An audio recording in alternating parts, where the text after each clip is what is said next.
right, let's get into your cheat sheet.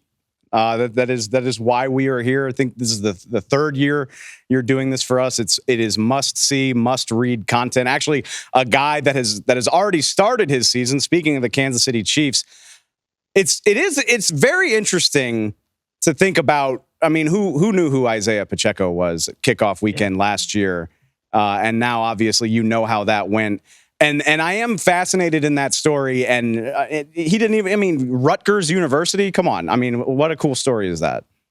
Yeah, no, and it's an amazing story. He actually has an incredible triumphant story. You know, both his siblings, and this is very like left turn here, both his siblings tragically were killed when he was in high school.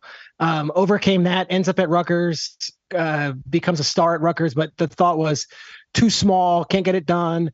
NFL, not sure it really works. Can he pass protect? And then you put him in Andy Reid's offense. He was the angriest runner in football last year. And the concept for my article, and I want to do it week 1 before all these teams get going and we start learning, was who's the Pacheco this year? I called it Finding Isiah. And it's who's going to be that 7th round or undrafted guy who we're going to be talking about in February, or we're going to be talking about in late December. Like, if player X, gets going, this team can win this game and make the playoffs. So I took a look at 5 different names and I said, let's find Isiah this year. Who's going to be the Pacheco?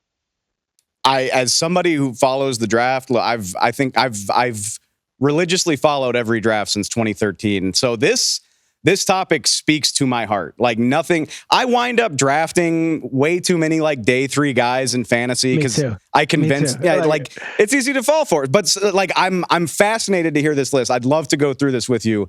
And I mean, if even one of them hits and I can brag about knowing it in September, I'm ready for it.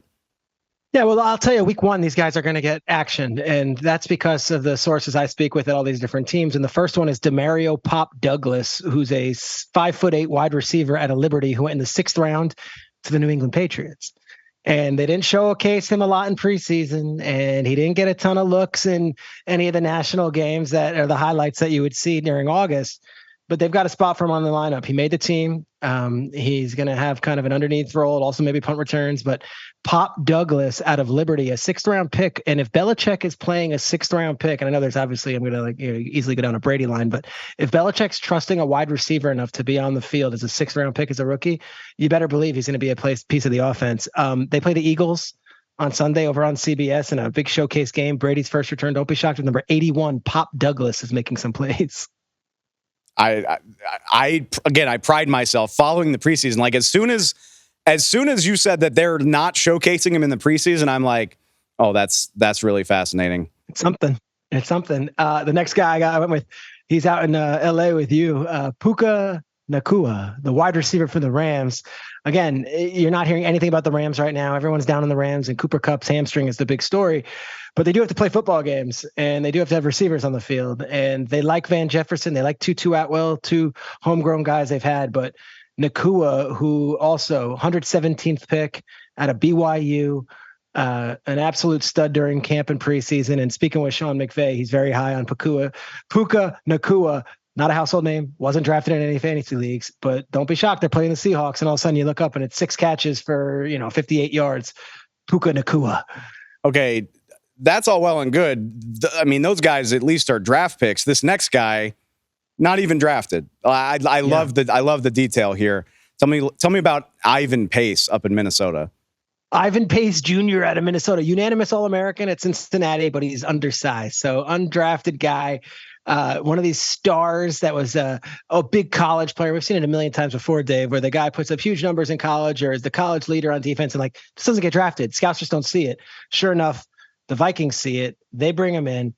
Pro Football Focus had Pace as the top linebacker of all of its linebacker grades in college football last year. And then, of course, he goes undrafted. PFF is like, that's your number 1 guy for undrafted free agents. And then he goes out, and I think he might start Sunday against the Buccaneers. That's how good he was during the summer. And Brian Flores' defense is very complex. He's smart. He needs to be fast. That's exactly what he is. So if the Vikings are going to do anything on defense this year, and they were horrendous on defense last year, they're going to have to make a major leap. Don't be shocked if Ivan Pace Jr., an undrafted linebacker, is leading the way. Starting for Brian Flores as an undrafted rookie is, I mean, Let's gas that up. That's incredible. That's absolutely incredible. Okay, thank God for preseason resources, because I'm looking at your list and I went to the pronunciation guide for the next one. Yeah. Do you have it? Because I can't do it. Do you have it? Why don't you say it, then I'll give you all the details. I'm gonna give it my best shot. Andrei Losivas. Yeah, dude, that's great. And they call him Yoshi. Beautiful. Andrei Losivas out of Princeton. So you're talking about a 6th round Ivy League wide receiver out of Princeton, nicknamed the Romanian Rocket. He's from Hawaii. He was a black belt in Taekwondo by the age of like 12. Superior athlete. And yet the football, it's like, let's see, right? Well, at Princeton, he has this outstanding final year there. Gets drafted by the Bengals. And they really like him. He made the final 53. I think he's going to dress on Sunday when they play the Browns. And they've gone so far as to like mic him up during preseason, like in his final preseason game. They're not doing that for guys that they don't think is going to dress or be important. Bengals are going to be a Super Bowl contender this year. Of course, they've been to the AFC Championship game and the Super Bowl the past 2 years. Don't be shocked if the Princeton wide receiver, I believe he's wearing number 80. He might have changed that for the regular season, plays some sort of role. Again, like knowing the talent at wide receiver in Cincinnati, for him to get a uniform on Sunday, I mean, that's a story in itself.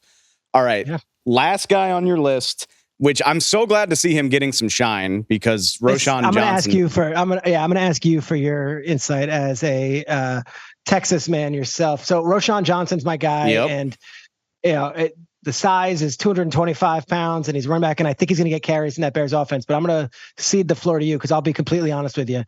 All these running backs in college, they start blending together. And I remember in the draft, like, he stood out, but 4th round pick, I believe. What do we need to know about this guy?